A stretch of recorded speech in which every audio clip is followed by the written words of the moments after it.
যতক্ষণ আমরা আমাদের এই মনের অধীন থাকব ততক্ষণ আমাদের জীবনে মায়া আর মোহ কাবু করে নেবে।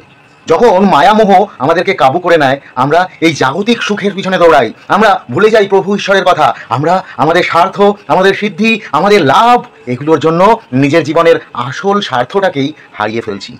তাই মন যেন তোমাকে বশ করতে না পারে। মনের প্রভু তো তুমি, মনটা তোমার, তাই তার প্রভু তোমাকেই হতে হবে। মনকে তুমি কন্ট্রোল করবে, তবেই তো তোমাকে মন তখন আসল রাস্তা দেখাবে, মুক্তির পথ দেখাবে। কেন, মন এমন একটা জিনিস, যদি তোমাকে সে কাবু করে তাহলে তোমাকে বেপথে নিয়ে যাবে। আর মনের উপর যদি তুমি কাবু করতে পাও তাহলে কোনো লোভ, মায়া, মোহ এগুলো তোমাকে স্পর্শই করতে পারবে না। তুমি মুক্তির পথে, সত্যের পথে, সততার পথে জীবনে শেষে যখন গিয়ে দাঁড়াবে তখন তুমি সার্থক জীবনযাপন করবে। অথবা মনের বশে পড়লে মায়া মোহ এমনভাবে তোমাকে আঁকড়ে ধরবে, তোমার বেঁচে থাকাটাই ব্যর্থ হয়ে যাবে। রাধে রাধে।